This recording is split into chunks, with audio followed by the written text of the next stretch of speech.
faut savoir une chose, que Saint-Tropez était fermé. La rue Jacques-Clemenceau, le Harlard, toutes les grandes rues, il y avait un grand mur en béton, avec une porte, une porte. Le matin, ils ouvraient la porte, le soir à 6 heures, c'était fermé. Il n'y avait plus personne sur le port, à part les 3 pêcheurs qui allaient pêcher. Alors, Dédé, qu'est-ce que tu as fait la veille du débarquement? Alors la veille du débarquement, il est passé, nous on ne savait pas, mais c'était un grand monsieur,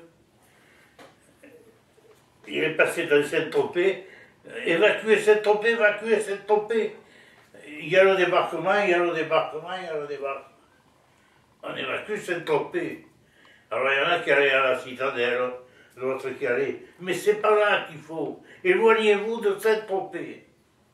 Et ce monsieur, c'était Despas, qui était dans la résistance, qui a coupé la moitié des fils à la commandature, sinon il n'y avait plus de Saint-Tropez.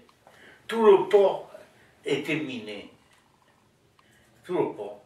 Et Suffren, il a été sauvé, sinon il montait à la citadelle. Hein. Il y avait une mine, comment ça, au pied de Suffren. Il a eu la chance, il a coupé le câble. Alors nous, on est partis, où on va. Comme on était plein de parents du côté de Roland, de ma tante, c'était tous des paysans. On en a choisi un. Le sourd, qui était plus sourd que moi. On est monté chez lui.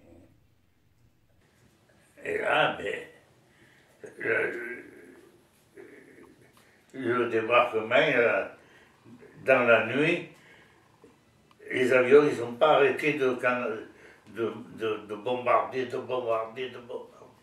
Ils bombardaient Camara, plage Tahiti, tout ça. Et le matin, eh ben, on a entendu un grand bruit. Le premier parachutiste, il restait pendu dans le palmier.